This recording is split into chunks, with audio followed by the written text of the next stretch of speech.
वक्तव्याचा जाहीर आणि तीव्र निषेध करतो।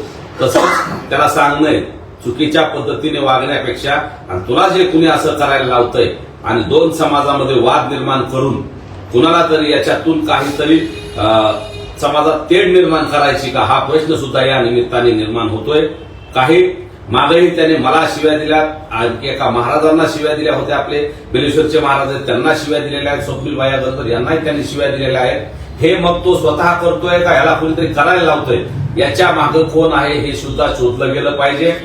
यानं जाणून बुजून याला कुणीतरी दारू पाजतंय, याला कुणीतरी मराठा आणि इतर काही समाजामध्ये वाद व्हावा अशा पद्धतीनं त्याला कुणीतरी बोलायला लावतंय का काय, आणि त्याच्यामुळं हे कुणीतरी त्याच्यावर करून घेते असा आम्हाला दाट संशय आहे। तशी प्राथमिक माहिती सुद्धा आहे।